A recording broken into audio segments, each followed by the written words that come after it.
आता आपण आजच्या कार्यक्रमास सुरुवात करीत आहोत. आजचे सन्माननीय व्याख्याते डॉक्टर चंद्रहास देशपांडे यांना मी विनंती करते त्यांनी स्वातंत्र्यवीर सावरकरांच्या प्रतिमेस पुष्पहार अर्पण करावा.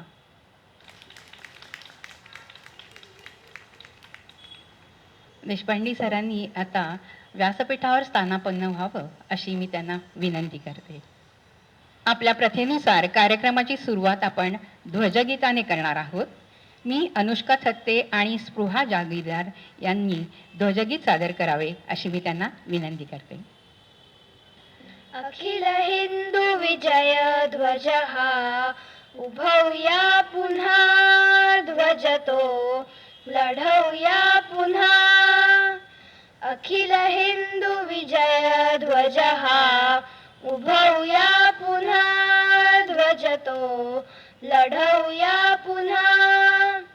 या ध्वजासची त्या काली रोविती पराक्रमशाली रामचंद्र लंकेवरती वधुनी रावणा ध्वज हा उभवूया पुन्हा ध्वज तो लढवूया पुन्हा. करीत जय श्रीकंदर स्वारी चंद्रगुप्त ग्रीका मारी हिंदू कुश शिखरी चढला जिंकुनी रणा ध्वज हा उभवूया पुन्हा ध्वज तो लढवूया पुन्हा. रक्षणी ध्वजाच्या ह्याची शाली वाहनाने साची उडविली शकांची शकले समरी त्या क्षणा ध्वज हा उभवूया पुन्हा ध्वज तो लढवूया पुन्हा. हाणिले हुसकिता जेथे हुणासी विक्रमादित्ये हाची घुमवी मंदोसरच्या त्या रणांगणा ध्वज हा उभवूया पुन्हा ध्वज तो लढवूया पुन्हा.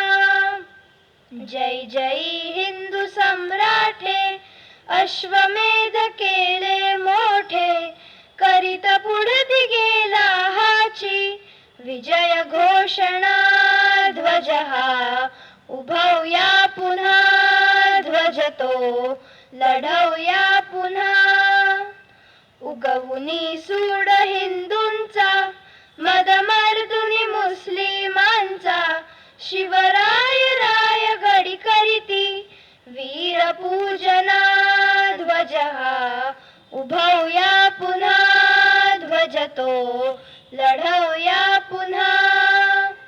ध्वज हाची धरुणी दिल्लीला वीर बाहू भाऊ गेला मुसलमीन तख्ता फोडी हाणुली घणा ध्वज हा उभवूया पुन्हा ध्वज तो लढवूया पुन्हा.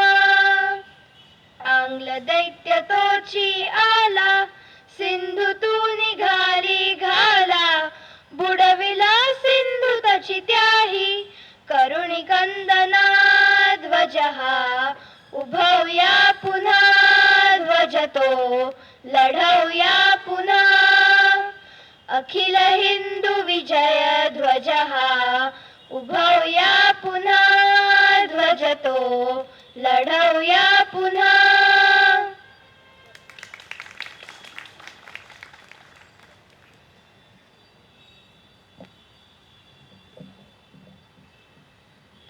स्पृहा, अनुष्का, खूप सुंदर सादरीकरण, धन्यवाद.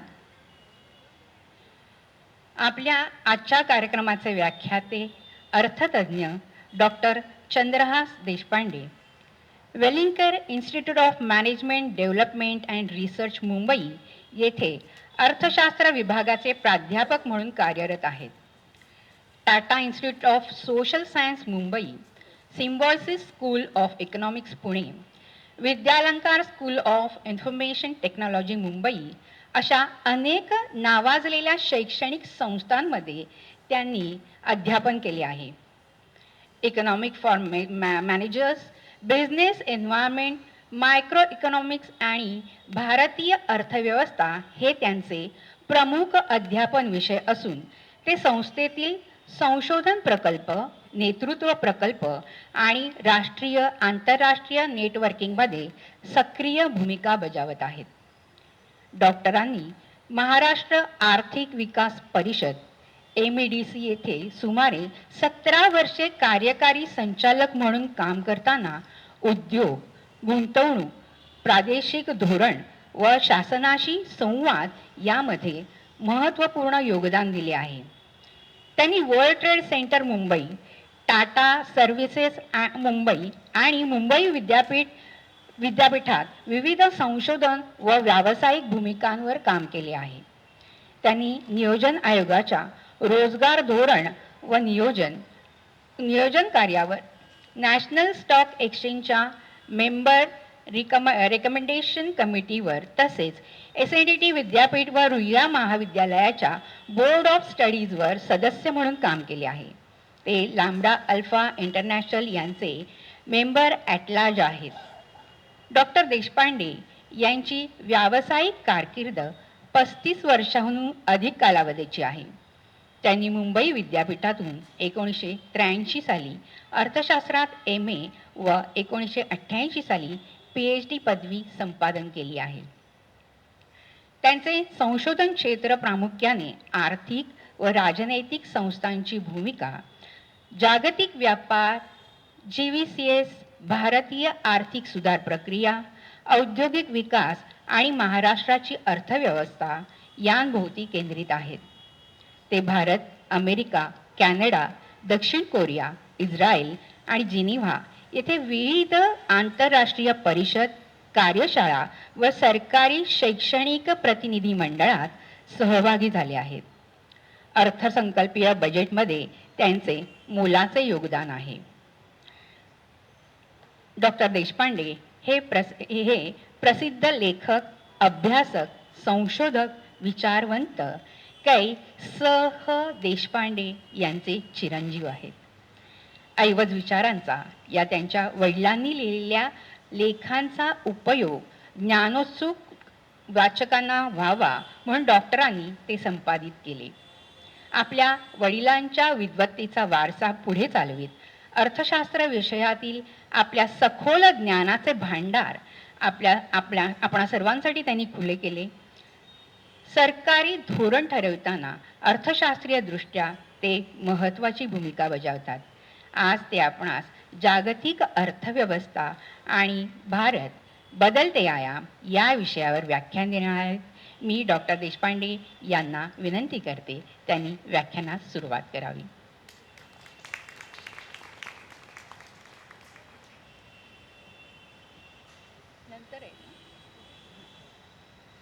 एक सूचना आहे, कार्यक्रम व्याख्यान संपल्यानंतर तुमच्यासाठी प्रश्नोत्तर जी आहे ती तुम्ही प्रश्न तयार ठेवायचे आहेत. त्याची उत्तरे जी आहेत ते देशपांडे सर तुम्हाला देतील. धन्यवाद. नमस्कार. सर्वप्रथम मी नितसुरे कुटुंबियांचं आणि त्यांच्या संपूर्ण समूहाचं प्रति माझं ऋण व्यक्त करतो.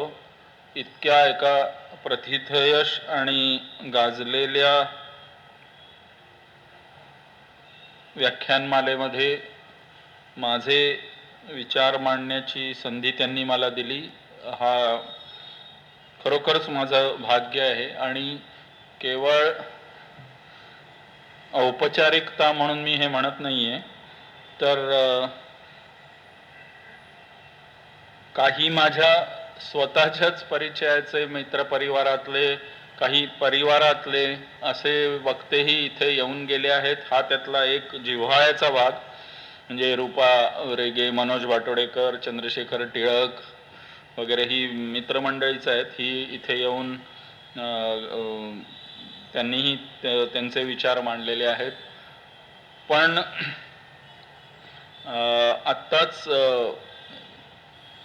कार्यक्रमापूर्वी नितसुरे कुटुंबियांशी अनौपचारिक गप्पांच्या मध्ये त्यांनी मला एक एक फाईल दाखवली ज्याच्यात पहिल्या वर्षीपासून आत्तापर्यंत ज्या ज्या वक्त्यांनी इथे योगदान दिलेलं आहे आणि ती नावं इतकी छाती दडपून टाकणारी आहेत, काही काही नावं त्यातली, की इथे उभं राहायचं आणि काही आपले विचार मांडायचे म्हणजे पहिल्यांदाच थोडंसं जरा कुठल्याही संवेदनशील व्यक्तीला थोडंसं जरा दबाव येईल असंच ती एक आपण म्हणतो तशी गॅलेक्सी ऑफ स्टार्स असे वक्ते इथे येऊन गेले आहेत. हा एक भाग झाला, पण त्याचबरोबर थोडंफार वातावरण हलकंही झालं इथे उभं राहायच्या आधी, कारण नितसुरे कुटुंबियांशी गप्पा मारताना आणखीनही बऱ्याच ओळखी निघाल्या. आत्ता उल्लेख झाला त्याप्रमाणे माझे वडील कैलासवासी प्राध्यापक सह देशपांडे यांच्या हिंदुत्व, राष्ट्रीयत्व, सावरकर वगैरे ह्या विषयांच्या ग्रंथरचनेबद्दलही थोडंफार बोलणं झालं. आणि मी म्हटलं तसं काही कॉमन ओळखी निघाल्यामुळे एकूण वातावरण थोडंसं हलकं झालं. नाहीतर ती फाईल आणि त्यातली नावं बघूनच माझी छाती दडपून गेली होती की आपण इथे या स्टेजवर बोलतोय म्हणून. तर नितसुरे कुटुंबियांचे आणि त्यांच्या संबंध समूहाचे, म्हणजे ज्याला अभिजात मराठीत टीम म्हणतात, त्या सगळ्यांचे विशेष आभार. तर असा एक म्हणजे चित्राताईंशी चर्चा झाली होती त्याच्याप्रमाणे मला जे काय विषयाची मांडणी करायची आहे ती साधारणतः 40-45 मिनिटापर्यंत मी करीन. आणि मला जास्त उत्सुकता खरं तर तुमच्या प्रतिसादाची, प्रश्नांची असेल. जे काही प्रश्न आपले असतील ते मी सुरुवातीलाच एक सांगून ठेवतो की सगळ्या प्रश्नांची अचूक उत्तरं माझ्यापाशी असतीलच असं नाही, पण आपण त्या दृष्टीने किंवा त्या दिशेने काय विचार करता येईल एवढं मात्र मी नक्की सांगू शकेन. तर जो विषय मी निवडला आहे तो असा आहे की जागतिक अर्थव्यवस्था आणि भारत, बदलते आयाम किंवा बदलते संदर्भ. हा मुद्दामच मी जरा व्यापक असा विषय निवडलाय. त्याचं कारण असं की म्हणजे हे प्रत्येक वक्ताच सांगतो प्रत्येक विषयातला की हा विषय फार गुंतागुंतीचा आहे वगैरे, पण अर्थशास्त्रालाही ते तितकंच लागू आहे.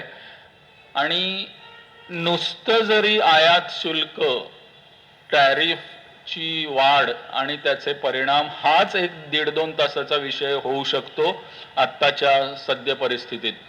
पण मी मुद्दामच ह्या व्यासपीठावरून बोलताना असा विषय निवडलाय की ज्यामुळे आपल्यासारख्या आणि आपल्या सगळ्यांची एक सुजाण श्रोते म्हणून ख्याती मी मित्रांकडून आणि माझ्याच कुटुंबातले काही ज्यांनी इथे येऊन योगदान दिलं त्यांच्याकडून मी ऐकून आहे.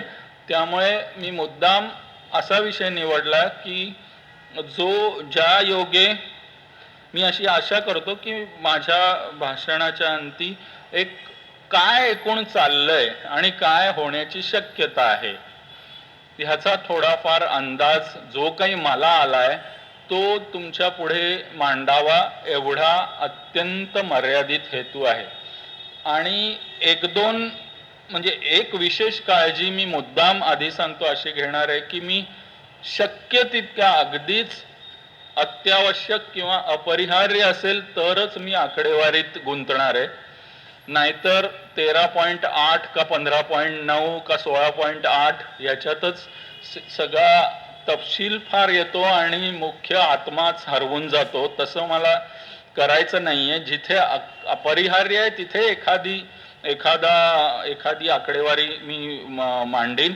नाहीतर माझा भर हा जरा जास्त ढोबळ आढावा त्यातून काही निरीक्षण, अनुमान आणि भावी दिशा काय असावी ह्याबद्दल थोडाफार उहापोह करायचा मी प्रयत्न करतो. आपल्याला सगळ्यांना कल्पना आहे की अर्थशास्त्र हे काही गणित किंवा अकाउंटन्सी किंवा फिजिक्स नाही आहे. मी अर्थशास्त्राचं अनेक वर्ष अध्यापन करतो आणि मॅनेजमेंट इन्स्टिट्यूटमध्ये मी शिकवतो. तिथे मी पहिल्याच लेक्चरमध्ये मुलांना आवर्जून सांगतो की economics is not mathematics nor it is accountancy. In economics 2 plus 2 can be 5, 2 plus 2 can be 3. It is very rare in economics that 2 plus 2 is 4.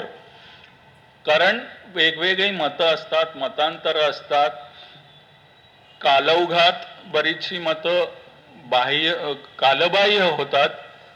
त्याच्या उलट अनेक वर्षांपूर्वी, शतकांपूर्वी काही लोकांनी जे लिहून ठेवलंय ते 2025 मध्ये सुद्धा त्याची सत्यता पटू शकते. असेही काही खऱ्या अर्थाने विद्वान किंवा व्हिजनरीज ज्याला म्हणतात, ज्यांनी 100 वर्ष पुढे पाहिलं होतं, असेही लोक अर्थशास्त्रात येऊन, त्यामुळे हा सगळा मतांतर ह्यांचा मामला आहे आणि त्याच्यातून वाट काढून आपल्याला काय वाटतं आणि काय होण्याची शक्यता आहे एवढा मर्यादित उद्देश मी ठेवलेला आहे.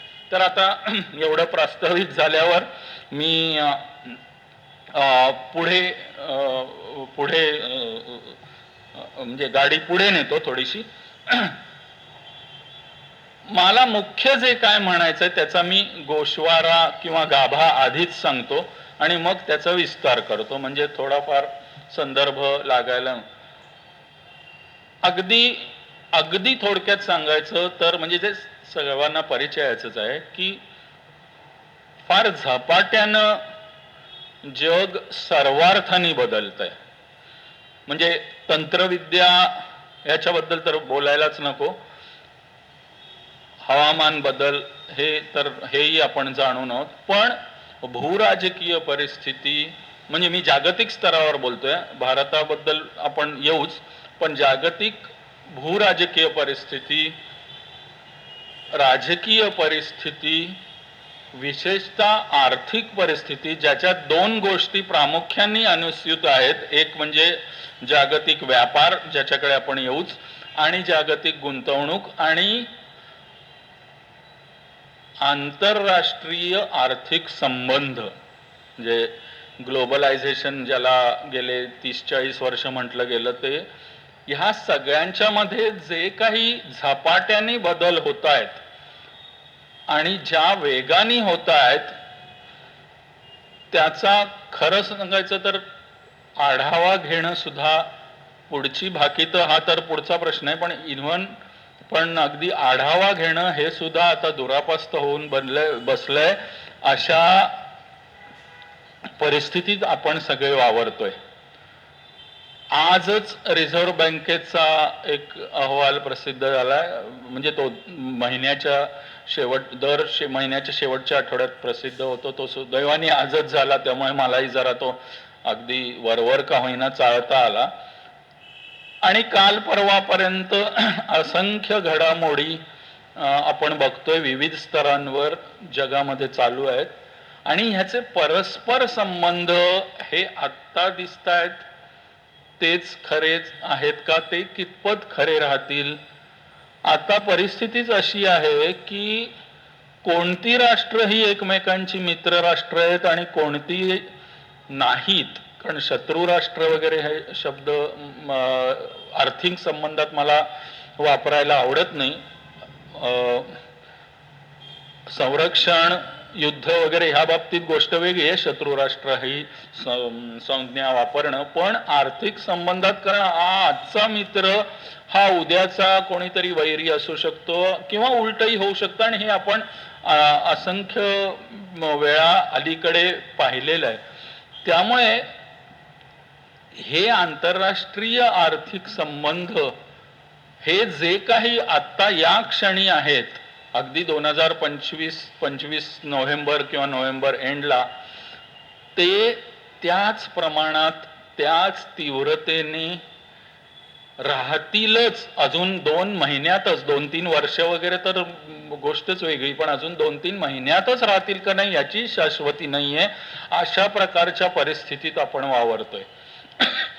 आणि हे महत्वाचं ह्यासाठी आहे की भारत असो, चीन असो, अगदी अमेरिका असो, युरोप असो, कोणताही आर्थिक दृष्ट्या महत्वाचा देश असो, ह्याला ह्या खडतर परिस्थितीतूनच मार्गक्रमण करायचंय. आणि त्यामुळे ज्या ज्या काही विचारधारा आतापर्यंत बऱ्याच लोकांनी, विद्वानांनी खरं तर मांडल्या वेगवेगळ्या संदर्भात, वेगवेगळ्या काळात, मग ते मार्क्सवादी तत्वज्ञान असू दे, कम्युनिझम असू दे, ते आर्थिक राष्ट्रवाद असू दे, किंवा ते बाजारपेठ आधारित भांडवलशाही असू दे, जे जे काही मांडलं ते आता आपण अशा एका वेळेवर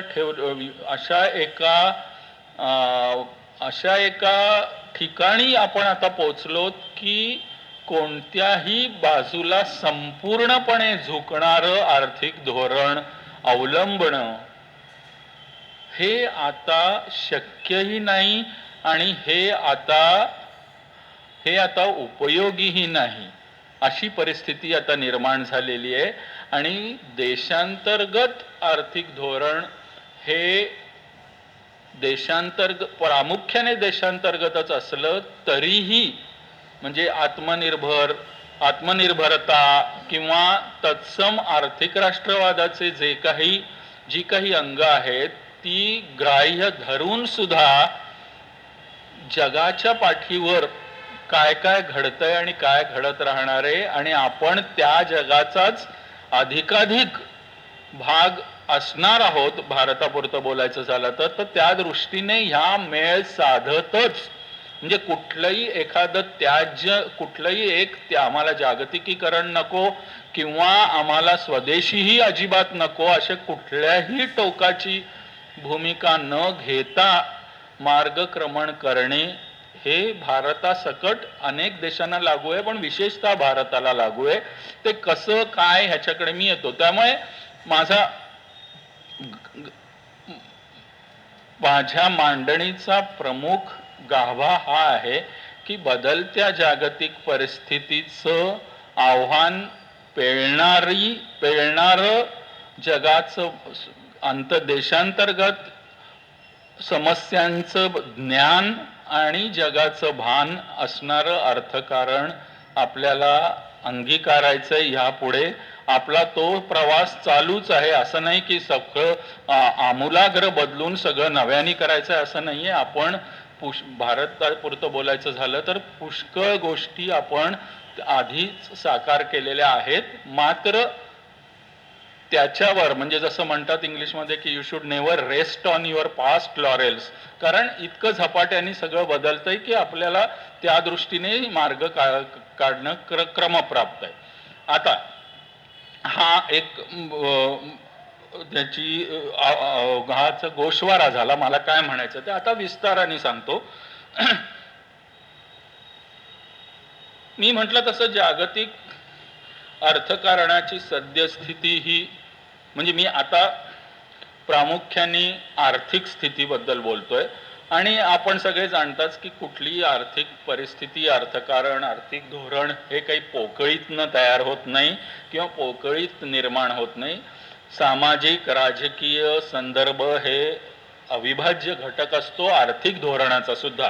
कारण धोरण राबवणे, त्याचे परिणाम दृश्य स्वरूपात दिसू लागणे, त्याच्यावरून दिशा बदलणे, हे सगळे याच्यात अर्थशास्त्र समाजशास्त्र असल्यामुळे इतर समाजशास्त्रांशी त्याला हे जोडून घेणं हे अपरिहार्यच असतं. त्यामुळे राज्यशास्त्र किंवा राजकारण आणि समाजकारण ह्या दोन्ही गोष्टींचा कायमस्वरूपी परिणाम कुठल्याही आर्थिक धोरणांवर होतच असतो. तर प्रामुख्याने आज स्थिती काय आहे?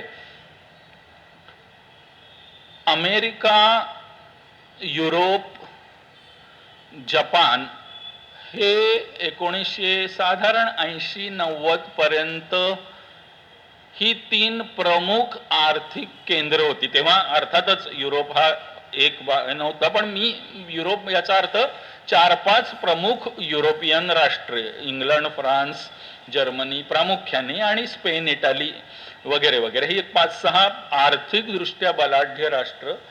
तर युरोप, जपान आणि अमेरिका यांच्यातच बराचसा जागतिक अर्थव्यवहार, गुंतवणूक, व्यापार वगैरे चालायचा साधारण 1970-80च्या दशकापर्यंत, अनेक त्याच्यापूर्वीची दशकं. नंतर चित्र बरंच बदलायला लागलं. साऊथ कोरियानी एक मोठी आघाडी घेतली 1960-70 नंतर, आणि नंतर विशेषतः चीनने आणि त्यानंतर भारत आणि इतर बऱ्याच देशांनी, जेव्हा जेव्हा ह्या देशांनी इतर जगांच्या अर्थकारणाशी आपली नाळ जोडण्याचा प्रयत्न केला, तेव्हापासूनच प्रगत देशांच्या वर्चस्वाला तडा गेला असं म्हणणं आजही बरोबर नाही, तेव्हा तर नाहीच, पण हे परिस्थिती बदलायला लागली. आणि गेले 15-20 वर्ष, विशेषतः 2000 नंतरचं संशोधन असं निसंशय दाखवून देतं की आता जो जागतिक आर्थिक विकास गेल्या 20-25 वर्षात जो होतोय, त्याचं सगळं पुढारी पण चीन, भारत किंवा अजून एक विशेषतः चीन आणि भारत आणि काही विकसनशील राष्ट्र आपण म्हणतो त्यांच्याकडे ती धुरा वाहण्याचं काम आलेलं आहे. हा एक महत्वाचा बदल 2000 सालापासून झालाय, ज्याला आपण जागतिकीकरणाचे वारे वगैरे असं म्हणतो. पण हे आता दुतर्फा झालेलं आहे. 1980-90च्या पूर्वीची परिस्थिती प्रगत देशांनी इतर देशांकडे बघण्याची दृष्टीच वेगळी होती, कच्च्या मालाचा पुरवठा वगैरे. आता सगळं बदललंय, त्याच्या तपशिलात मी जात नाही कारण ते आपल्याला सगळ्यांना मान्य, पण ही एक पार्श्वभूमी आपल्याला लक्षात ठेवणं गरजेचं आहे. आणि 2000 पासून 2025 पर्यंत जर पटकन आढावा घेतला तर 2008 मध्ये मुख्य एक वित्तीय संकट आलं, त्याच्यानंतर बरीचशी राष्ट्र त्या गर्तेत गेली, प्रगत राष्ट्रही. 2012-13 नंतर जरा परत सगळ्याच राष्ट्रांच्या आर्थिक विकासाला थोडासा उठाव आला. 2017ला जेव्हा ट्रम्प 1.0 डोनाल्ड ट्रम्प हे अमेरिकेचे जेव्हा प्रथमतः अध्यक्ष झाले, तेव्हा त्यांनी एक चीन विरुद्ध फार मोठी आघाडी उघडली आणि चीननी प्रत्युत्तर द्यायला सुरुवात केली. व्यापार युद्ध ज्याला म्हणता येईल असं. ते पराकोटीला जाणार की काय एवढ्यात 2019 नंतर आपण सगळं जाणतो, सबंध जगाचं चित्रच बदललं कोविडच्या मुळे. त्यामुळे भरपूर उलथापालथी अनेक देशांच्यात झाल्या, ज्याचे परिणाम आजवरही बऱ्याचशा देशात आपल्याला अनुभवायला मिळतात.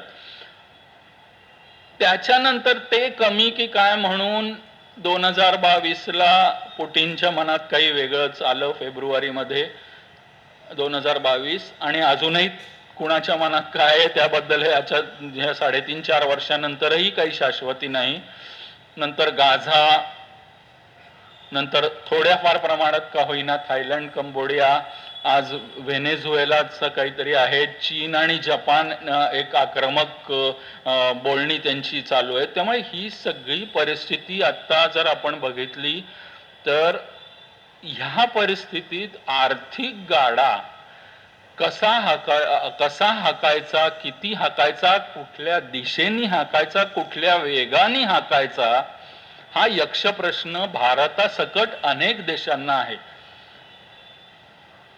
म्हणजे हे 2024च्या अखेरीपर्यंत मी मानतोय. आणि 2025 ला ट्रम्प पुन्हा अध्यक्ष झाले आणि त्यांनी अनेक त्यांच्या ज्या एक्झिक्युटिव्ह ऑर्डर्स म्हणतात त्याद्वारे अमेरिकेत बदल घडवून, आर्थिक बदल घडवून आणायचा तर चंगच बांधला.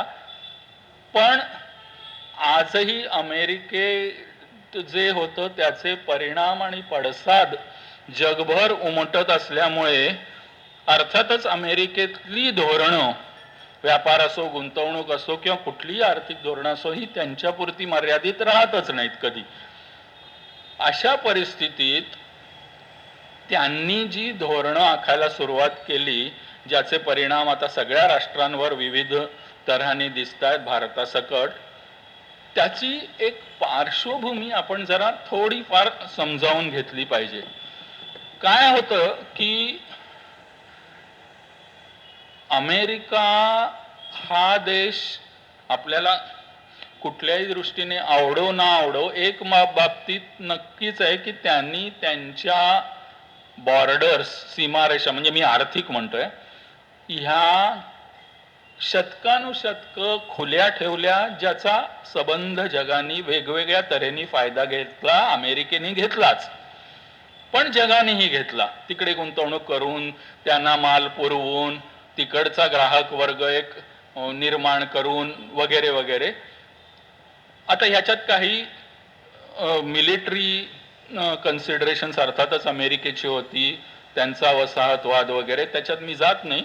पण आर्थिकदृष्ट्या अमेरिकेने हे कायमच आपली अर्थव्यवस्था खुली ठेवली होती आणि असा एक आर्थिक आणि विशेषतः राजकीय समज 2000 नंतर बळावला, ज्याचे प्रामुख्याने ट्रम्प हे प्रतिनिधी होते, की आमच्या नोकऱ्या तुमच्यामुळे जात आहेत. अगदी सोप्या शब्दात सांगायचं झालं तर, म्हणजे इतकंच नव्हे तर काही काळापुरता जॉब्स हॅव बीन बँगलोर्ड अशी एक फ्रेजही झाली होती. म्हणजे जेव्हा इवन बेंगलुरू असं नाव नव्हतं तेव्हाची गोष्ट आहे, म्हणजे तुम्ही विचार करा, अशी एक फ्रेजही तेव्हा झाली होती.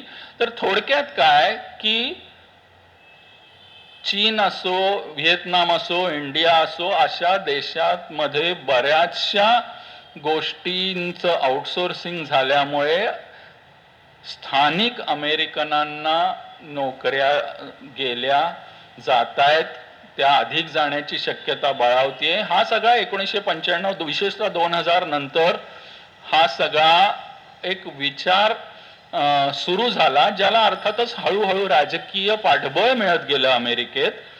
आणि ट्रम्प यांनी तो अर्थातच मुद्दा उचलून धरला, हे मी 2017चं सांगतोय, आणि त्या बळावरच ते तेव्हा जिंकून आले. आणि हे जे आहे मागा, मेक अमेरिका ग्रेट अगेन, हे निराधार आर्थिक दृष्टीने नाहीये किंवा नव्हतं. आपलं बऱ्याच वेळेला काय होतं की बरेचसे आपले, म्हणजे विशेषतः पुढच्या पिढीतली मुलं किंवा बरेचसे व्यावसायिक वगैरे, म्हणजे हे मी जरा सांभाळून विधान करतो, पण सर्वसाधारणपणे हे बरेचसे वेस्ट कोस्ट, म्हणजे कॅलिफोर्निया पासून सिॲटल पर्यंत किंवा इकडे बॉस्टन, न्यूयॉर्क, वॉशिंग्टन वगैरे, बरेचसे हे तिथे असतात. त्यामुळे त्यांच्याकडनं आपल्याला जो फीडबॅक येतो तो वेगळा असतो. अमेरिकेतही असे बरेचसे प्रदेश आणि बरेचसे राज्य आहेत की जिथे पूर्वी वस्तुनिर्माण, मॅन्युफॅक्चरिंग ही जोरदार ऍक्टिव्हिटी चालायची, लाखो कामगार असायचे, मोटर गाड्या किंवा स्टील किंवा असे उत्पादनं करायची. ती सगळं ज्याला इंग्लिशमध्ये हॉलोईंग आउट म्हणतात, तशी बरेच वर्ष झाले. त्यामुळे ही एक रास्त आर्थिक समस्या आहे, ज्याला वाचा फोडणं हे कुठल्याही राज्यकर्त्याचं कर्तव्यच होतं आणि आहे.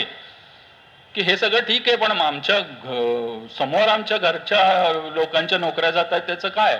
म्हणजे हा प्रश्न आपल्याकडेही तेव्हा विचारला गेला होता जेव्हा लिबरलायझेशन सुरू झालं होतं, की तुमच्या ग्लोबलायझेशनने आमच्या नोकऱ्या जातात वगैरे वगैरे. पण म्हणजे ह्याला एक आर्थिक आधार होता. म्हणजे ह्या प्रश्न आणि समस्या ही बरोबर होती, पण दुर्दैवाने 2024 मध्ये ट्रम्प बरोबर वर्षापूर्वी जेव्हा त्यांची निवड झाली राष्ट्राध्यक्ष म्हणून, आणि त्यांनी जो काही चंग बांधला की हे सगळं मी गतवैभव परत आणीन मागा, गतवैभव मी अमेरिकेचं परत आणीन आणि अमेरिकाला परत एकदा आर्थिक दृष्टीने मी सक्षम, बलाढ्य म्हणजे अधिक बनवीन आणि त्याच्यासाठी माझे इतर देशांची आर्थिक संबंध दुरावले तरी पर्वा नाही, अशा प्रकारची भूमिका अत्यंत जहाल म्हणता येईल आर्थिक दृष्ट्या, तशी त्यांनी घ्यायला सुरुवात केली आणि धडाधड आयात शुल्क तेव्हा 25% आपल्यावर, बरं मला वाटतं ब्राझील 46%, जे काय असेल तर तेव्हा तो एक कायम तो तक्ता दाखवत असतात बघा ट्रम्पच्या बरोबर, तो एक असं एक घेऊन येतात आणि त्याच्यात त्यांनी ही एप्रिल मेची वगैरे गोष्ट आहे. आणि त्याच्यानंतर मात्र हे सुरू झालं, आयात शुल्क राष्ट्रांवर वाढवणं हे सुरू झालं. आणि भारतापुरतं बोलायचं झालं तर तो 25% कमी की काय म्हणून भारत रशियाकडनं तेल खरेदी करतो म्हणून आणखीन 25%, हे सगळं आता आपल्याला माहिती आहे. त्यामुळे एकूण भारतावर म्हणजे जो खरा त्यांचा म्हणजे आता अवतरण चिन्हात म्हणायला पाहिजे मित्र राष्ट्र, पण त्याच्यावरही 50% आयात शुल्क लादलं गेलं. हा सगळा भाग आपल्याला माहिती आहे. प्रश्न काय आहे की हेच डोनाल्ड ट्रम्प हे नक्की काय करतील, कुठल्या धोरणाचं त्यांचं सातत्य आपल्याकडून अपेक्षित करू शकतो, का उद्या उठून परत काहीतरी वेगळा निर्णय येईल, आधीचा निर्णय फिरवला जाईल, ह्याची शाश्वती नाही. हा सगळ्यात महत्वाची समस्या आहे. जे आपल्यातले आर्थिक क्षेत्रात, उद्योग क्षेत्रात जे कार्यरत आहेत किंवा होते, त्यांना हे मान्य होईल की एक वेळ एक धोरण आहे आर्थिक, औद्योगिक, काही म्हणा, कर धोरण असेल, ड्युटी असेल, काही असेल, रजिस्ट्रेशन, जे काय असेल ते वाईट आहे समजा माझ्या उद्योगाला किंवा एकूण अर्थव्यवस्थेला किंवा उद्योग समूहाला, पण ते वाईट आहे हे मला माहिती आहे आणि ते राहणार आहे हे मला माहिती आहे. त्या दृष्टीने मग मी जी काही मला शक्य आहे ती मी सरकारची मदत मागीन, मी काहीतरी पावलं उचलीन, मी काहीतरी बदल करीन माझ्या व्यावसायिकतेमध्ये आणि उद्योग उभारणीमध्ये आणि ह्या सगळ्यात. पण जे वाईट आहे ते निश्चित आहे, हा महत्वाचा भाग आहे. आताचा जो इकॉनॉमिक पॉलिसी अनसर्टन्टी, आर्थिक धोरणातली अनिश्चितता, हा आता सगळ्यात जाचक मुद्दा आहे. तो 25, 37, 28 का 50% हा महत्वाचा भाग आहेच आयात शुल्क, पण ते उद्या वाढलं तर काय, किंवा परवा ट्रेड अग्रीमेंट झाल्यावर, व्यापार करार झाल्यावर ते कमी झालं तर काय. कारण कोणताही म्हणजे जो उद्योजक हा काही फक्त पुढच्या तिमाहीसाठी जन्माला आलेला नसतो, त्याला अनेक वर्ष उद्योग करायचा असतो, त्याला त्यामुळे योजना आखाव्या लागतात. आपलं मार्केटिंग म्हणा, इन्व्हेंटरी वगैरे, हे सगळं आपल्याला परिचयाच आहे. तर ह्या अनिश्चिततेमुळे हे सगळं प्लॅनिंगच आता म्हणजे जगभरच्या उद्योगांचं, म्हणजे जे काही माझ्या वाचनात येतंय त्याच्यात हाच मुद्दा एक महत्वाचा अधोरेखित होतोय की किती टक्के आयात शुल्क आहे हे कळलंय, पण ते किती काळ राहील त्यातली अनिश्चितता ही कोणीच त्याचं भाकीत योग्य म्हणजे अचूक भाकीत त्याचं कोणीच करू शकत नाही. त्यामुळे हा एक महत्वाचा मुद्दा ह्या बाबतीत आहे. आणि दुसरा ज्याची दुर्दैवानी फार चर्चा होत नाही, त्या मुद्द्याकडे मी जरा आपल्यासारख्या श्रोत्यांचं मुद्दाम लक्ष वेधू इच्छितो ते हे की आज जो आंतरराष्ट्रीय व्यापार चालतो हा जागतिक मूल्य साखळ्या किंवा पुरवठा साखळ्या, सप्लाय चेन्स हे प्रतिशब्द आपण हल्ली जवळजवळ दररोज इकॉनॉमिक टाइम्स किंवा टाइम्स ऑफ इंडियात बघतो. हा एक कळीचा मुद्दा आहे. काय होतंय आता इथे आपल्याकडे म्हणजे जवळजवळ सुद्धा म्हणायची गरज नाही, सगळ्यांकडेच आपल्याकडे निदान काय म्हणतात सेलफोन, मग ते किंवा आयपॅड किंवा आयफोन किंवा तत्सम काहीतरी एक वस्तू आपल्याकडे असते. आता एक साधा प्रश्न जर मी विचारला एखाद्या, मी हा आमच्या मॅनेजमेंटच्या वर्गात नेहमी विचारतो की काय रे, हा तुझा आयफोन किंवा जो काय आहे तो कोणी बनवला? आणि हा सगळ्यात कळीचा मुद्दा आहे. आज कुठलीही वस्तू किंवा कुठलीही सेवा ही संपूर्णपणे, हा कळीचा शब्द आहे, ही संपूर्णपणे एका फॅक्टरीत तर सोडाच एका देशात बनत नाही. आणि हा आंतरराष्ट्रीय व्यापाराचा गाभा आहे. एखादी मोटर घेतली तर, म्हणजे एखादी पॅसेंजर कार घेतली तर त्याचं जे बेसिक डिझाईन आहे ते कोणीतरी एक दोन मुलं मुली हे सहजपणे पुण्यात एखाद्या खोलीत बसून बनवू शकतात आणि तंत्रविद्येच्या साहाय्याने ते जगभर जाऊ शकतं.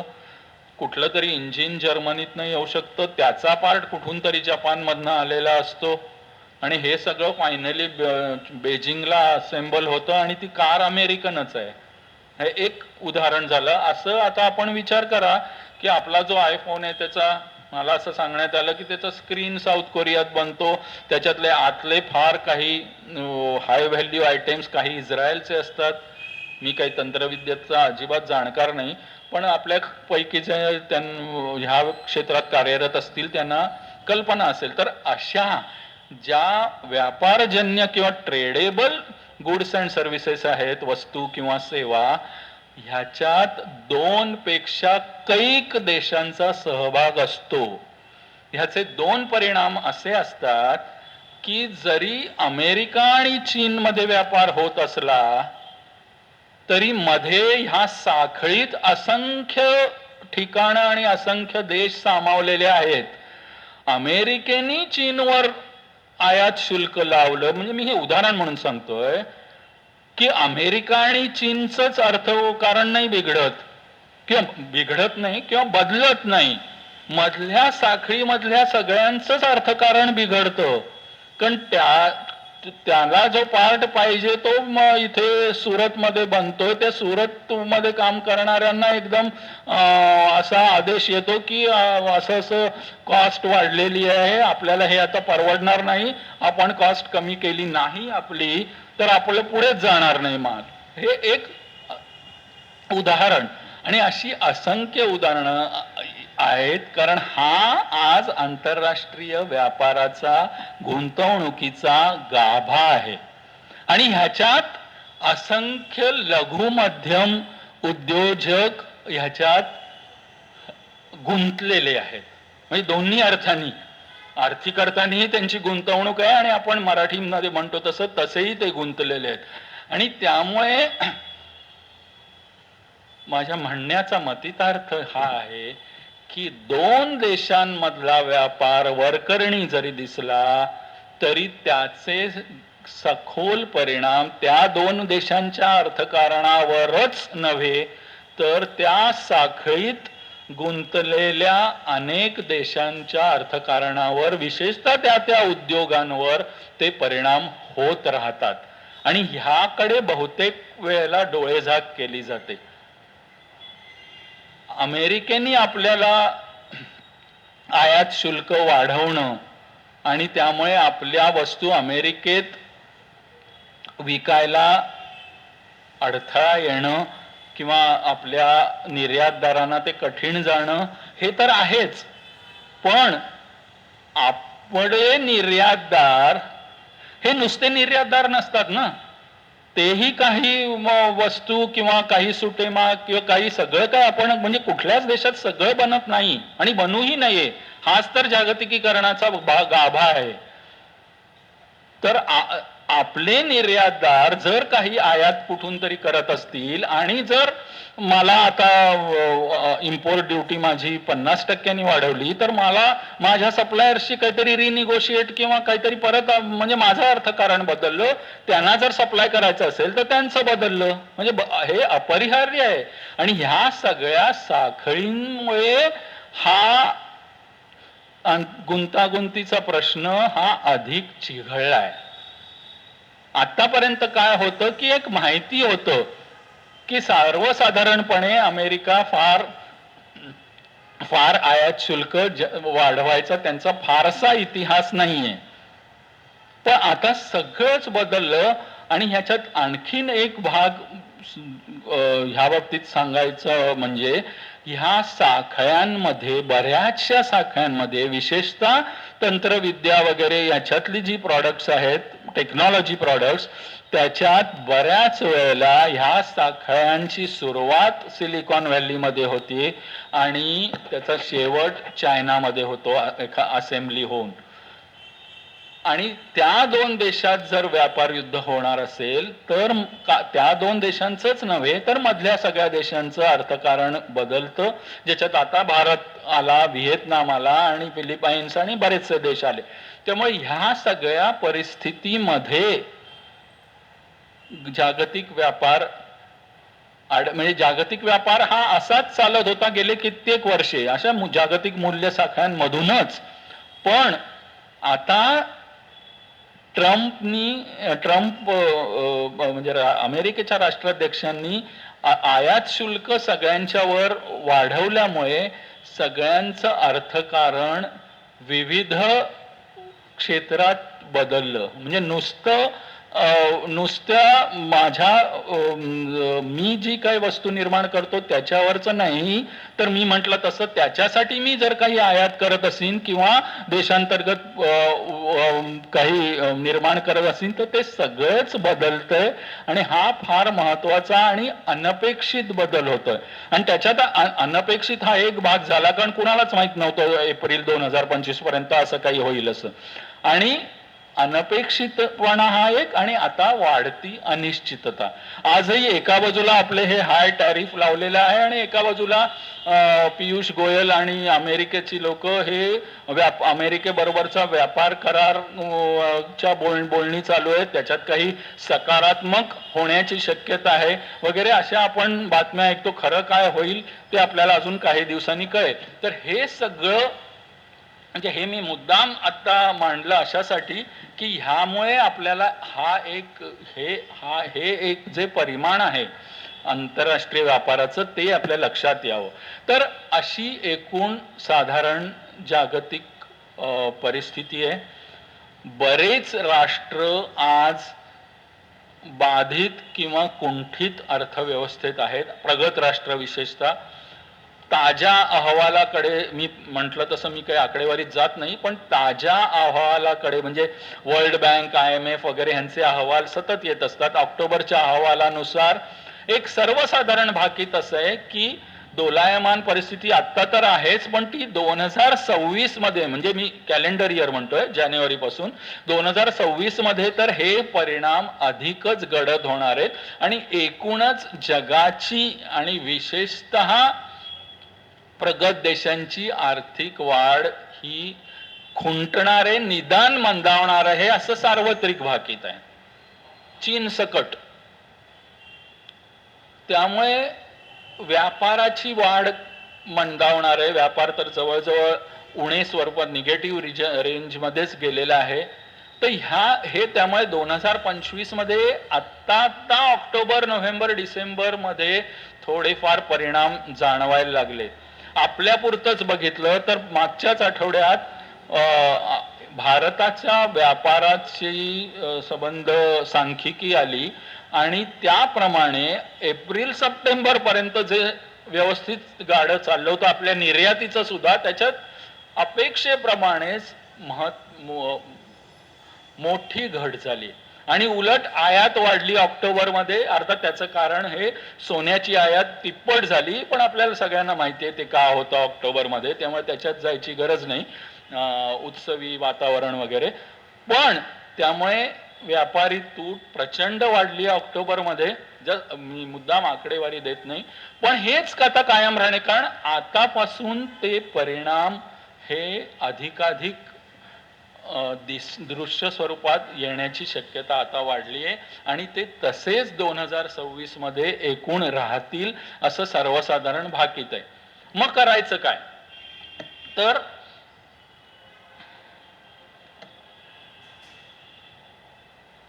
आपली आता मी भारताच्या अर्थव्यवस्थेचा एक म्हणजे काय म्हणतात धावता आढावा घ्यायचा प्रयत्न करतो.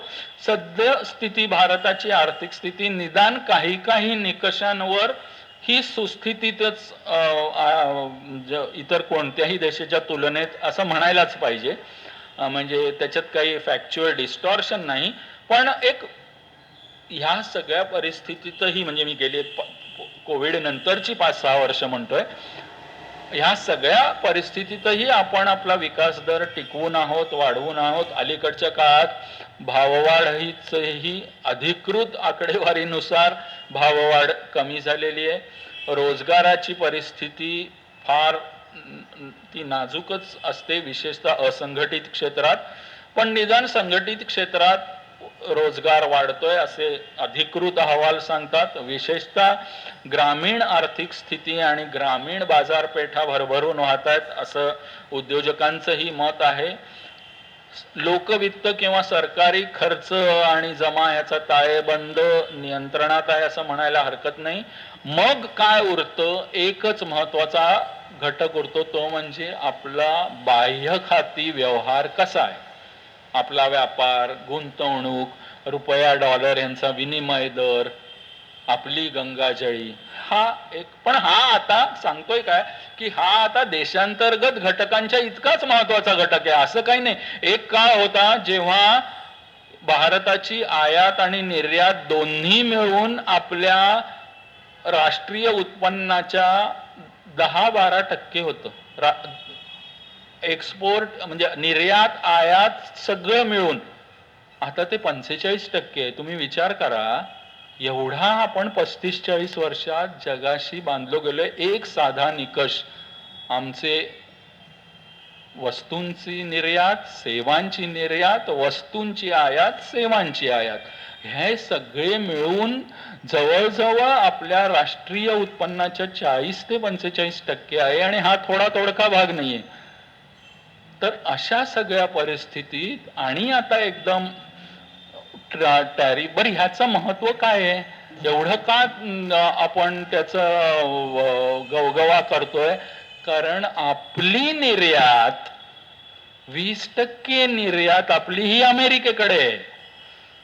गेली कित्येक वर्ष 18, 19, 20, 19 अशी ती थोडीफार बदलते, पण आणि ही सगळ्यात जास्त आहे. त्यामुळे आपण दुसऱ्या बाजारपेठा शोधू, इतरत्र आपण माल निर्यात करू, बरोबर आहे, म्हणजे केलंच पाहिजे, पण त्याला वेळ लागेल. अमेरिकेकडे आपण 2-4% माल आपला विकत असतो तो प्रश्न नव्हता, ते खिसगणतीतही राहिलं नसतं. तसं नाहीये. America is our largest importer और our highest exports are for destination USA.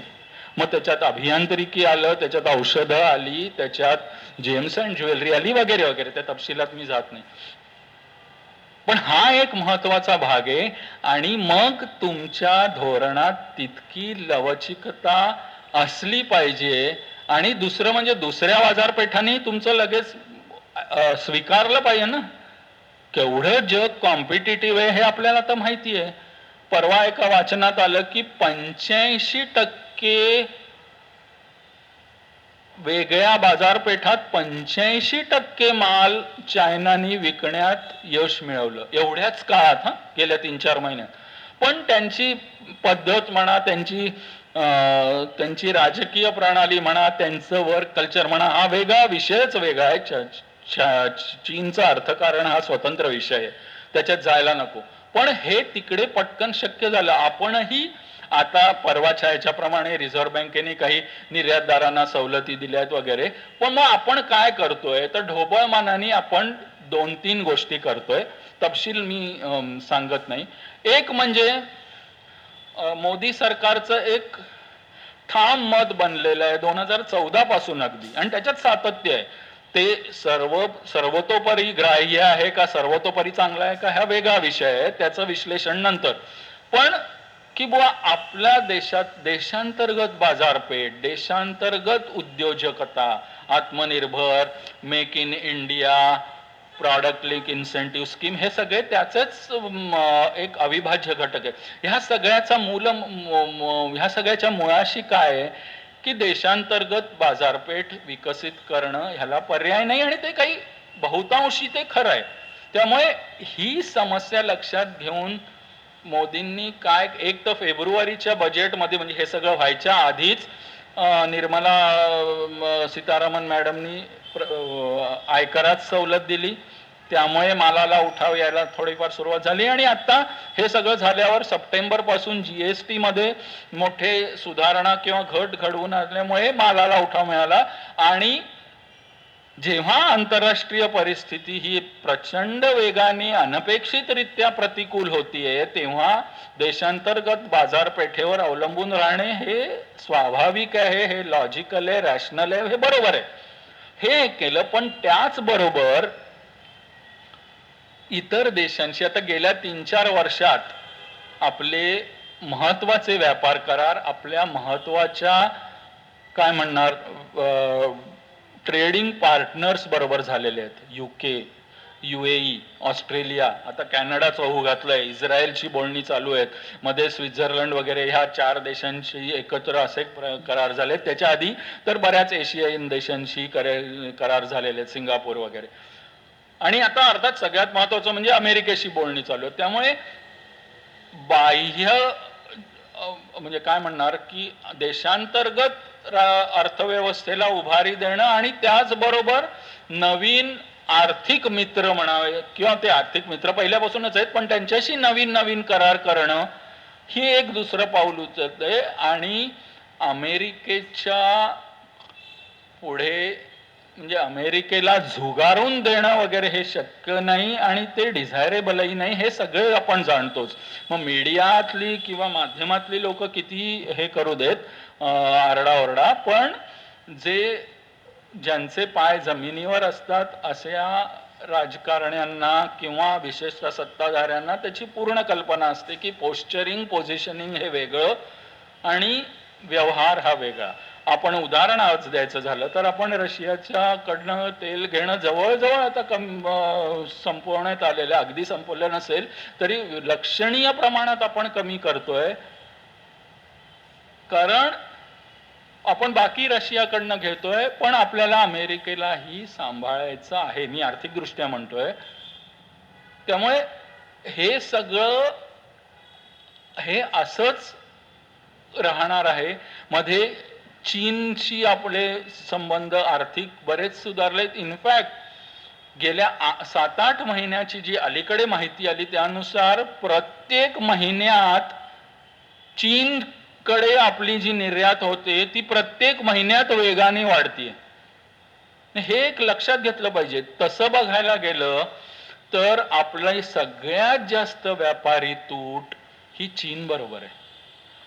म्हणजे परिस्थिती इतकी होती की 2024-25 मध्ये आपले चीनला निर्यात ही साधारण काहीतरी $14 बिलियन होती फक्त, आणि त्यांच्याकडनं आपली आयात ही 114 होती बिलियन डॉलर. म्हणजे जवळजवळ 99 तर नक्कीच, पण जवळजवळ $100 बिलियन केवळ चीन बरोबर तूट होती मागच्या वर्षी 2024-25. आता गेल्या 7-8 महिन्यात जसं आंतरराष्ट्रीय राजकारण, मैत्रीकारण किंवा म्हणजे काय तो शब्द बरोबर नाही, मित्रत्व याचे संबंध जसे बदलत आहेत तसं अर्थकारणही बदलायला लागलंय. म्हणजे मी मध्ये म्हटलं एका ठिकाणी तसं की जो एक खुल्या अर्थव्यवस्थेचा राजा असं म्हटलं जायचं, फ्री एंटरप्राइज, तो अमेरिका अधिकाधिक संकुचित होतोय. आणि चीनवर जे शेकडो वर्ष जे आरोप आहेत, बंदिस्त अर्थव्यवस्था, बंदिस्त राज्यव्यवस्था आणि हे सगळं, ते अधिकाधिक उदार व्हायला लागलेत की काय, अशा एका परिस्थितीत आपण आहोत. म्हणून म्हटलं, आणि ह्यातलं पुन्हा काय कायम राहील, मी मागाचाच मुद्दा, अनिश्चिततेचे सावट हे सगळ्यात मोठा आज पडलेला उद्योजकांना आणि विशेषतः धोरणकर्त्यांना प्रश्न आहे. टीका करायला तर नेहमीच सोपं आहे की तुम्हाला आधी कळलं नव्हतं का? नाही, नव्हतंच कळलं, कारण ही इतकी अनिश्चितता आहे.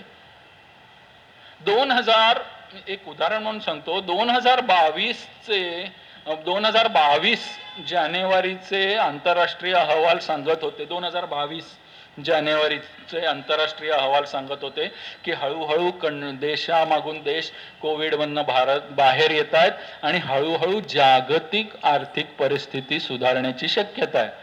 हे जानेवारी 2022चं भाकीत आहे. आणि फेब्रुवारी 2022 मध्ये आपल्याला माहिती आहे काय झालं रशिया युक्रेनमध्ये, ज्याचं अजूनही आपल्याला माहिती नाही. एकेकाळी असं म्हणजे एका वेळेला असं म्हटलं जात होतं की रशिया हे युद्ध एक 10-15 दिवसात संपवेल, आणि आपल्याला माहिती आहे काय झालंय ते. त्यामुळे ह्या सगळ्या घटकांचा परिणाम खोलवर आणि दूरवर आर्थिक घटकांवर होत असतो, आणि त्याच्यातूनच मार्गक्रमण करणं हे आता क्रमप्राप्त आहे. कुठल्याही एका बाजूला अतिरिक्त न झुकता. आता हेही खरं असं तसं बघायला गेलं, मी जे आता विधान केलं ते गोळाबेरीज विधानच आहे, पण तशीच परिस्थिती आहे.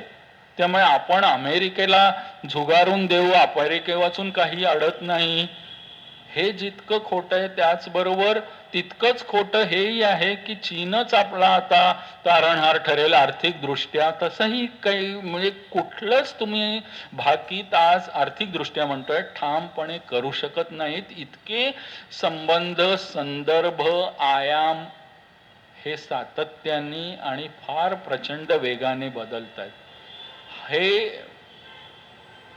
प्रामुख्याने मला प्रतिपादन करायचं होतं. किती हो किती वाजले? अच्छा 8:40 झालं. ठीक आहे, मी एक बरोबर 5 मिनिटात किंवा त्याच्या आधीच समारोप करतो.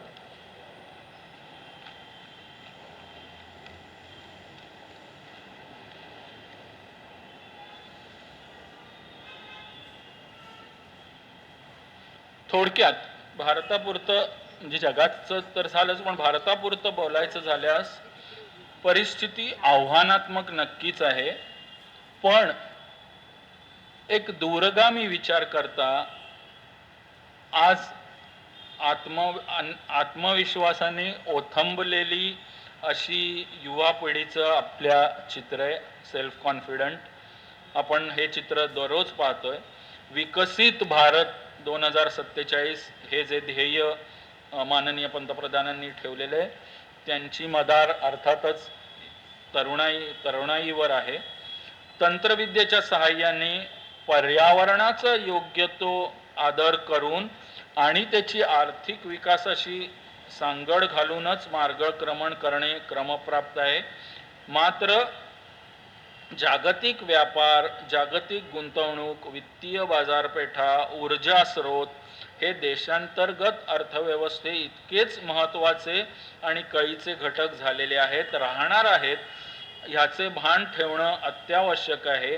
आणि सगळ्यात महत्त्वाचं जर काय असेल तर ह्यापुढचं अर्थकारण किंवा आर्थिक धोरण हे किती तुम्ही लवचिक ठेवू शकता, कुठल्याही विचारसरणीच्या बाजूनी संपूर्ण न झुकता लवचिकता तुम्ही कुठल्या आर्थिक धोरणात किती ठेवता आणि किती बदल किती वेगाने घडवून आणता आपलं सामाजिक आणि राजकीय भान ठेवून, हे सगळ्यात महत्त्वाचं ठरणार आहे. आपण माझे विचार किंवा माझी विचार म्हणण्यापेक्षा मांडणी हा शब्द जास्त बरोबर आहे. माझी मांडणी आपण ऐकून घेतली त्याबद्दल आपल्या सर्वांचे धन्यवाद. आणि आपल्याला काही प्रश्न असतील किंवा काही मुद्दे जर वाटत असेल की ज्यांची थोडीफार चर्चा होणं गरजेचं आहे तर आपण जरूर मांडावेत. धन्यवाद.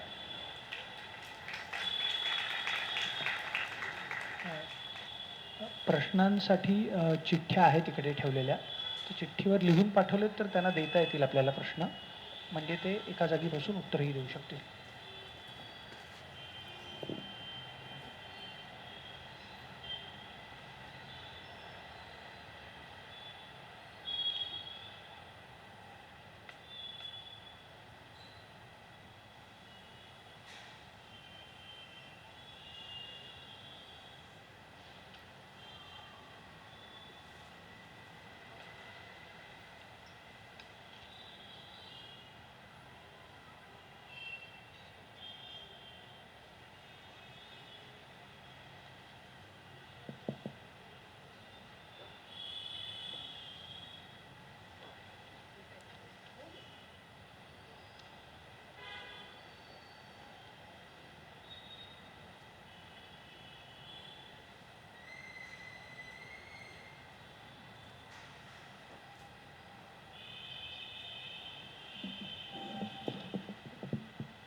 हॅलो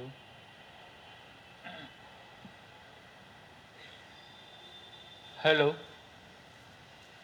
हॅलो ऐक हां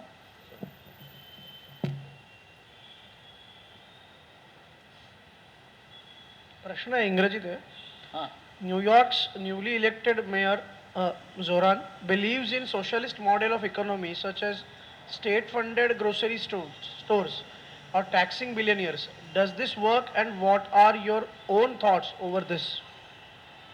बर मला अजूनही काही आलेले आहेत का एक एक घेऊया आपण म्हणजे एक-एक- तुम्ही जसं एक-एक- एक एकच घेऊया एक आलाय सध्या. बरं बरं ठीक आहे म्हणजे तोपर्यंत बरं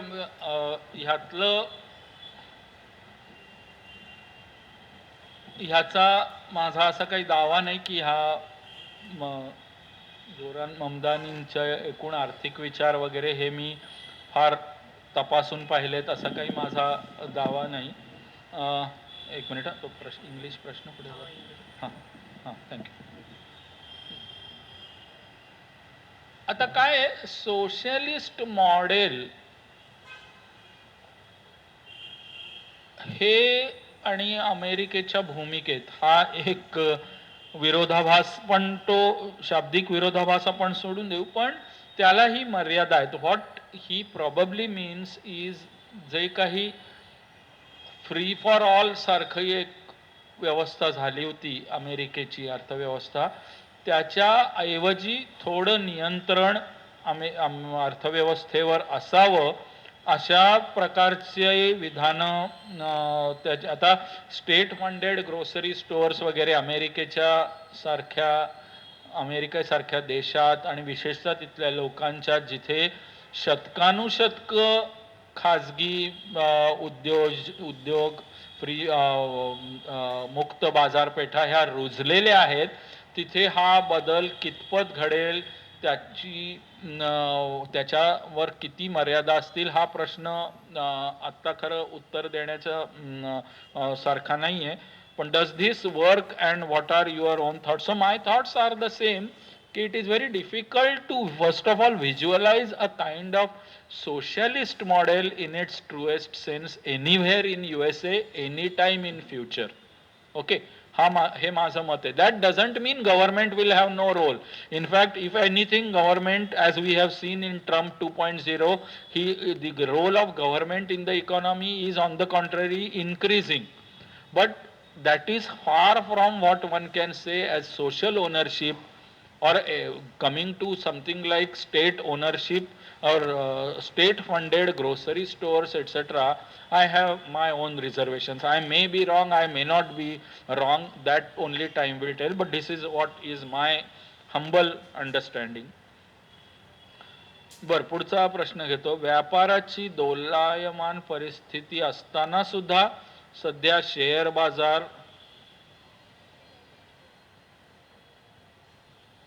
कुठल्या बेसिक कारणांमुळे वर जातोय? एकतर तो तसा फार खूप सातत्याने वर जातोय मला वाटतं अशीही परिस्थिती नाहीये.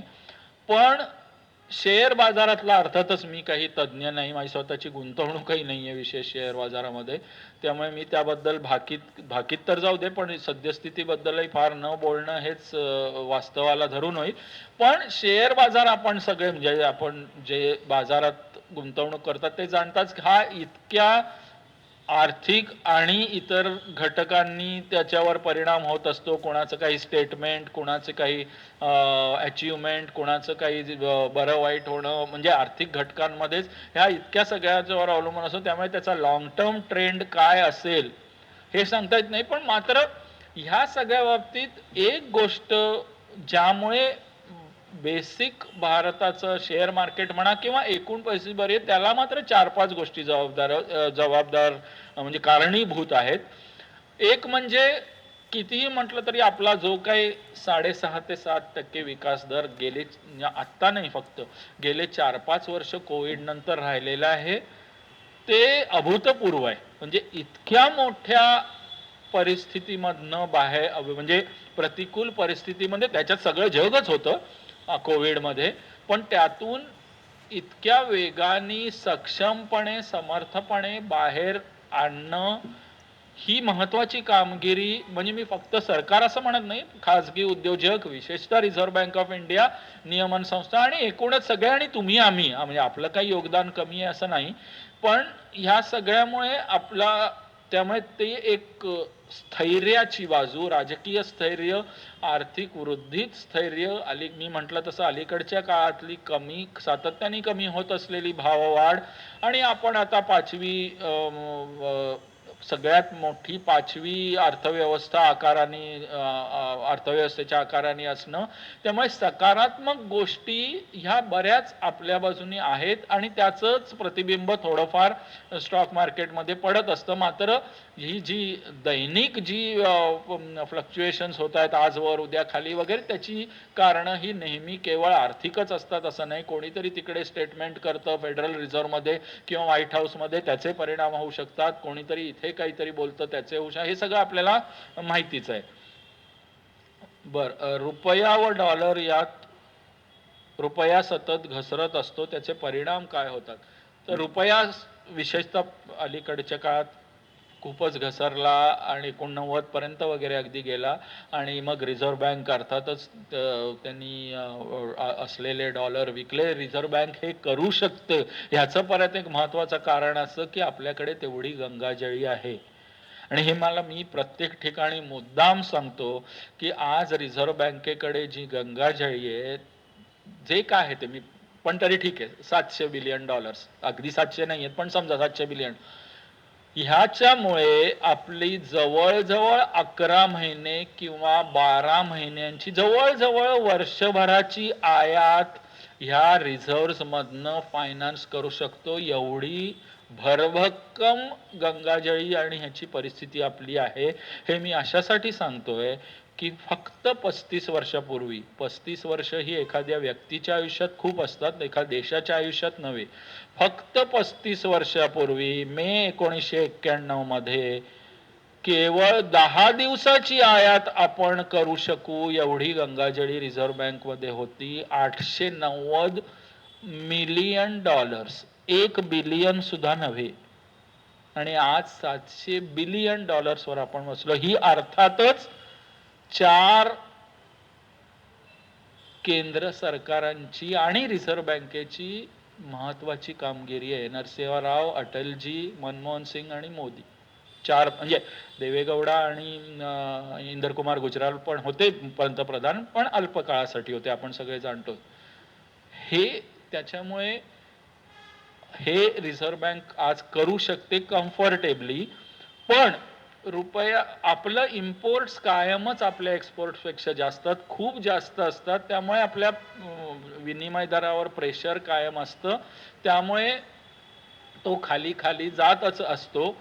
पण त्याची दुसरी बाजू अशी असते की जेव्हा आपला विनिमय दर खाली जातो डॉलरच्या तेव्हा जे आपल्या वस्तू विकत घेतात इतर देशात, त्यांना त्या स्वस्त पडतात. त्यामुळे currency depreciation always benefits exporters. त्यामुळे आपल्या निर्यातदारांना तसं बघितलं तर आता फायदा आहे. पण आता काय झालंय की दर कमी झालाय, पण तिकडे ते शुल्क जर अमेरिका वाढवणार असेल तर ते तेवढा फायदा होऊ शकणार नाही. अशी सगळी परिस्थिती आहे. त्यामुळे पुढच्या काही काळात किती विनिमय दर खाली जातो त्याच्यामुळे निर्यात किती वाढते, आणि दुसरं डॉलर खाली गेल्याचा दुसरं वाईट परिणाम जो असा असतो तो म्हणजे महागाई वाढते. कारण बऱ्याचशा गोष्टी, कारण आपले इम्पोर्ट्सच एवढे आहेत, तेलासकट, सोन्यासकट, त्यामुळे मग तेही महागणार. त्यामुळे हे दोन अर्थशास्त्रात बरेचसे घटक हे दुहेरी परिणाम करत असतात, सकारात्मक आणि विघातक किंवा नकारात्मक, आणि ते दोन्हीचं काय ताळमेळ होईल त्या वेळेला हे खरोखर कठीण असतं भाकीत करणं. जग आर्थिक मंदीच्या उंबरठ्यावर आहे का, आणि भारत या मंदीचा सामना करू शकेल का? आर्थिक मंदीच्या उंबरठ्यावर नाही, तांत्रिक दृष्ट्या मंदी, अर्थशास्त्राची व्याख्या अशी आहे की 2 लागोपाठच्या तिमाहीत, म्हणजे एप्रिल, जून, जुलै, सप्टेंबर फार म्हणा, ही जर निगेटिव्ह ग्रोथ झाली आपल्या राष्ट्रीय उत्पन्नाची तरच त्याला मंदी म्हणतात. मीडियाच्या मते 6.4% ग्रोथ झाला तरी मंदी आहे, तो भाग वेगळा. आपण अर्थशास्त्राच्या परिभाषेत बोललो तर हे खरं आहे.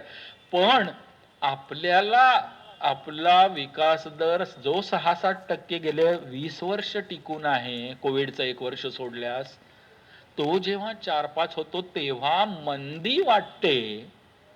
हे अर्थकारणाचं गेल्या 20-25-30 वर्षातलं फार मोठं यश आहे.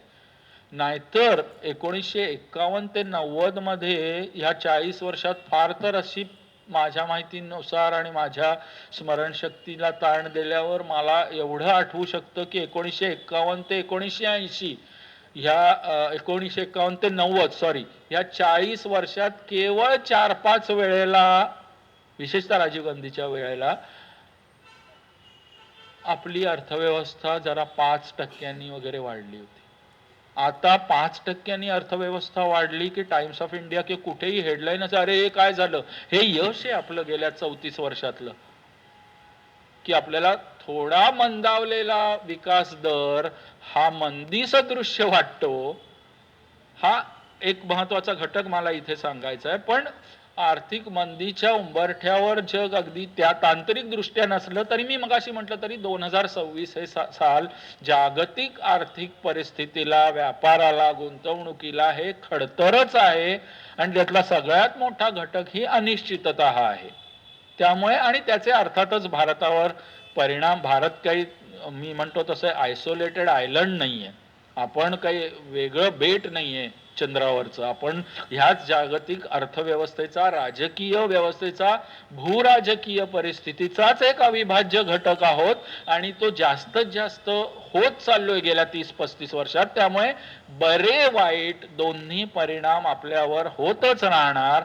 आणि त्यातून मी जसं मगाशी प्रतिपादन केलं तसं विविध अंगांनी आणि विशेषतः आर्थिक धोरण लवचिक ठेवून मार्गक्रमण करायला लागणार. हा त्यातला सगळ्यात महत्वाचा मुद्दा. भारतीय वंशाचे नामांकित उद्योगपती ब्रिटन बाहेर पडत आहेत असे ऐकले. याचा भारतावर काय परिणाम होऊ शकतो? म्हणजे तुम्ही लक्ष्मी मित्तल बद्दल बोलताय का? हा, ते म्हणजे कालच ते हे पाहिलं. पण नाही, म्हणजे ह्याबद्दल मला तसं काही भाष्य प्रामाणिकपणे सांगायचं झालं तर तसं करता येणार नाही. कारण असं दिसतंय की UK मध्ये आता जरा परत, इंग्लंडमध्ये हाय टॅक्स रेजिम, एकूण जरा अँटी बिग वेल्थ फिलॉसॉफी हा शब्द बरोबर नाही, पण असा एक व्ह्यू पॉइंट येतोय आणि त्याचे संभाव्य परिणाम बघून हे होतंय. पण त्याचे भारतावर काय परिणाम होत माहीत नाही. ते जर येऊन इथे राहणार आणि गुंतवणूक करणार असेल अधिकाधिक तर ते अर्थातच चांगलंच आहे. रुपयाचा विनिमय दर खाली, हां हे झालं. ह्याच्या पण आयातीवर निर्बंध, पण त्याचे इतर परिणाम काय? हा, हे आपण बघितलं. लुकिंग, इंग्लिश आहे. Looking at the current scenario should pursue, whether student should pursue higher education abroad. आता म्हणजे मी शिकवतो मॅनेजमेंट इन्स्टिट्यूटमध्ये, त्यामुळे त्या दृष्टीने हायर एज्युकेशनशी माझा संबंध आहे. पण हा परत गुंतागुंतीचा प्रश्न आहे की हायर एज्युकेशन अमेरिकेत स्टुडंट्सनी जावं का इतर देशांची वाट चोखाळावी, का स्वदेशातच आता इतकं उत्तेजन, आता नॅशनल इकॉनॉमिक पॉलिसी वगैरे ह्याचं. पण हे सगळं फलद्रूप व्हायला अजून वेळ लागेल. इन द मीन व्हाईल आता चायनासारखे देश, मी मगाशी म्हटलं तसं थोडंसं उदारमतवादी धोरण अवलंबतात शिक्षणाला सुद्धा आणि व्यापाराला सुद्धा. त्यामुळे ह्या प्रश्नाचं उत्तर, will they get employment after studies, I don't think there is any guarantee even now for even those Indians now working in say Amazon or Microsoft or Netflix or whatever. So let's even not talk about what may happen in future. असं माझं एक humble submission आहे. Why dollar is still strong and when will it depreciate? Again, it's very difficult to predict because even compared to other countries, see, one thing we must understand, America or US economy has enormous inherent flexibility. Okay, we might as well argue endlessly that dollar is declining, alternate currency will come up. The whole purpose of formulating euro was that in 1990, but today it is nowhere near an alternate currency for dollar. If at all, maybe in another 20-30 years it could be Chinese yuan, certainly not any other currency, because ultimately the strength of the economy is reflected in the strength of the currency ultimately over the long term. Short term ला ठीक आहे, euro पडला, pound चढला, dollar पडला, yuan चढला, RuPay वधारला, हे ठीक आहे, पण over a longer period of time आजही जगातला 2/3 नव्हे 3/4 व्यापार, गुंतवणूक हे सगळं डॉलरमध्येच होतं. आपणही आता इंडिया, रशिया, काही काही ह्याच्यात रुपी रुबल ट्रेड किंवा हे सगळं करतोय, ते सगळं बरोबर आहे, पण आपल्या इकडे माध्यमांना जे एक सवय आहे की एकदम अतिरंजित करून, म्हणजे that is there business, otherwise nobody would look at those headlines, त्यामुळे दॅट इज फेअर. पण एक जी अतिरंजित करण्याचं जे एक आपल्या माध्यमांना बऱ्याच वेळेला सवय असते की आता म्हणजे dollars decline is return on the wall वगैरे, it is not likely to be true. आज जगाच्या जागतिक उत्पन्न, जगाचं जर GDP काढला तर त्यातला थोडका नव्हे 25% GDP हा फक्त अमेरिकेतून निघतो 180 देशात. ठीक आहे, तो काही वर्षांनी 20 होईल, काही वर्षांनी 10 होईल, आपण असं समजून चालू, पण त्याला केवढा तरी कालावधी जाणार आहे. आणि त्याच्यात बरीच बाकीच्या देशांचं म्हणजे सार्वत्रिक आणि सातत्याने आणि वेगानेच प्रगतीच होत राहील अमेरिकेशिवाय, असं धरून चालणं ही माझ्या मते आता वास्तवाला धरून नाही. अमेरिकेचं पूर्वीचं वर्चस्व जे 52 साली होतं किंवा 92 साली होतं ते 2022 किंवा 25 मध्ये नाहीये, हे खरं आहे, पण ह्याचा अर्थ असा नव्हे की हे झपाट्याने US अमेरिकन अर्थव्यवस्था गटांगळ्या खात चालली आहे आणि ती जर तिने खाऊही नयेत, कारण त्याच्याबरोबर जग घेऊन ते होईल असं नाही होणार, कारण हे परस्पर अवलंबित्व हे इतकं वाढलेलं आहे आणि ह्या गोष्टी आपण जरा लक्षात घेतल्या पाहिजेत. व्यापाराची हां, मला वाटतं झाले सगळे. आपल्याकडे आहे का वेळ?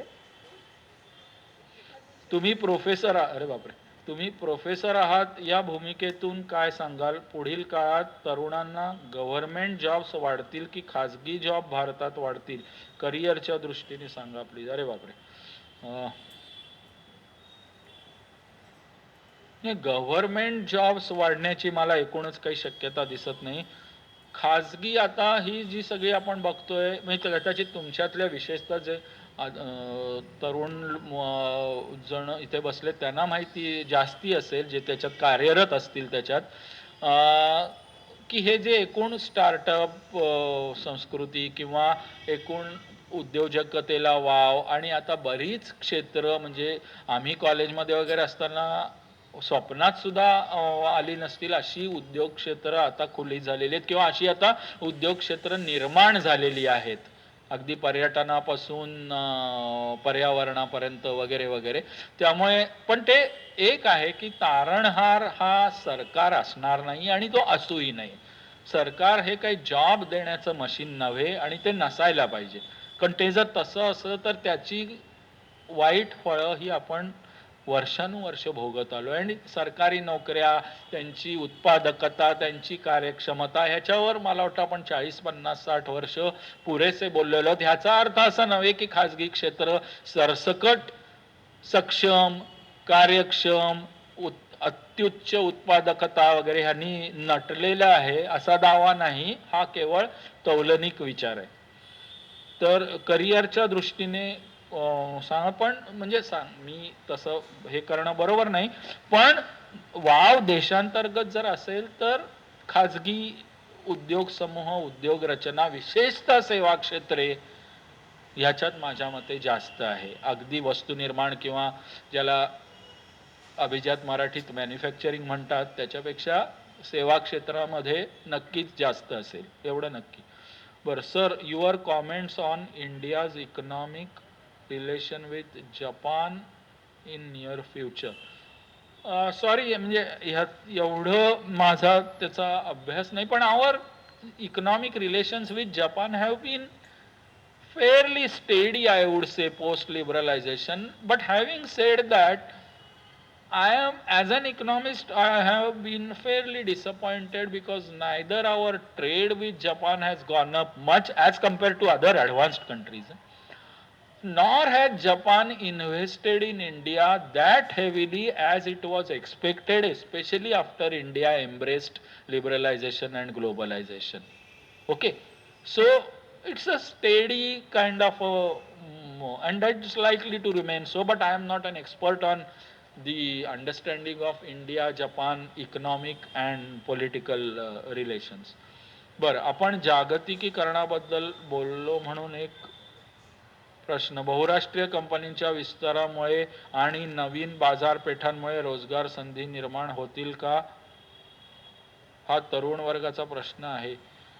होऊही शकतील, पण आताच्या ज्या म्हणजे देशी म्हणा किंवा विशेषतः परदेशी महाकाय कंपन्या, जगव्याळ कंपन्या ज्या इथे उद्योग करतायत, विस्तारतायत वगैरे, आता आपल्याला माझ्यापेक्षा जास्त माहिती आहे की आताचा जमाना पुन्हा AI, ML, स्वयंचलीकरण, ऑटोमेशन वगैरे ह्याच्याकडे जास्त जास्त जास्त जर झुकायला लागल्या तर त्याचा परिणाम हा रोजगार निर्मितीवर अर्थातच होईल. पण असंही म्हटलं जातं, म्हणजे अगदी नोबेल विजेते इकॉनॉमी अर्थशास्त्रज्ञांपासून अनेक लोक म्हणतात की नवीन आत्ता जे आपल्याला माहितीही नाहीत असेही रोजगार निर्माण होऊ शकतील 2030-35 नंतर वगैरे.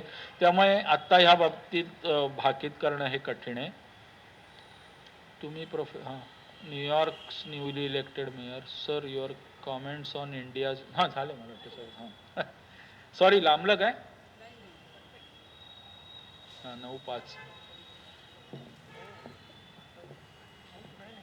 फार चांगले प्रश्न होते आणि मला स्वतःला असं वाटतं की सगळ्या प्रश्नांची समाधानकारक उत्तरं मी दिली असा माझा दावा तर मुळीच नाही. पण त्या दृष्टीने आपण ह्या आर्थिक प्रश्नांकडे, एकच मिनिट घेतो, आर्थिक प्रश्नांकडे, आर्थिक काय म्हणावं चर्चासत्रांकडे ह्या दृष्टीने सजगपणे आपण पाहतच असाल, म्हणजे ते प्रतीतच झालं ह्याच्यात. पण तोच मला वाटतं, म्हणजे मी काही इथे ज्ञान पाजळायला किंवा उपदेश करायला तर नक्कीच बसलेलो नाही, पण तो मात्र अव्याहतपणे चालू राहू दे. आणि असंच नाही की मी इथे बसलोय म्हणजे सगळ्या आर्थिक प्रश्नांची उत्तरं आणि अचूक उत्तरं आणि अचूक भाकितं माझ्या हातात. कुठलाही अर्थतज्ञ हा विशेषतः आजकालच्या अनपेक्षित अनाकलनीय परिस्थितीमध्ये अत्यंत विनम्र राहणं हेच कुठल्याही अर्थतज्ञाचं मला वाटतं एक सूत्र असायला हवं. माझंही ते आहे, असा माझा नक्कीच दावा आहे. धन्यवाद.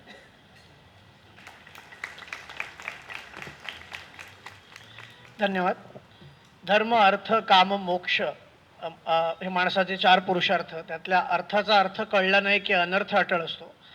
असो, आज डॉक्टरांनी अमेरिकेची बाजू म्हणजे मागा गतवैभव, अनिश्चित आर्थिक धोरणं, देशांचं परस्पर अवलंबित्व, खास करून भारत आणि चीन संबंध, एखाद्या प्रॉडक्टचा सिलिकॉन व्हॅली ते चीनचा प्रवास, भारताची खुली अर्थव्यवस्था, भारताने कमी केलेले कर आणि त्याने वाढलेली मागणी, ग्रामीण अर्थव्यवस्थेत सुधारणा, RBIचं आपल्या प्रगतीत महत्त्व, अर्थव्यवस्थेत सुधारणा RBI कडून झालेली आदी विषय सहज लिलया उलगडून दिले.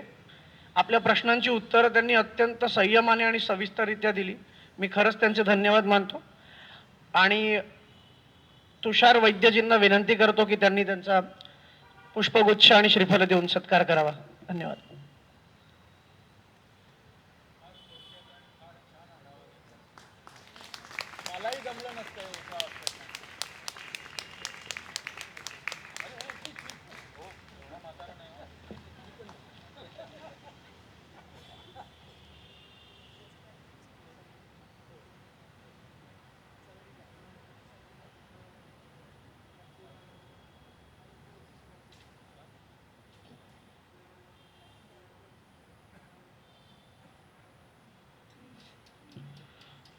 उद्याचं व्याख्यान आसावरी बापट, प्राचीन भारतीयांची सुराज्य कल्पना हा विषय असेल. आज आलात तसं उद्याही यावं अशी विनंती करतो. धन्यवाद.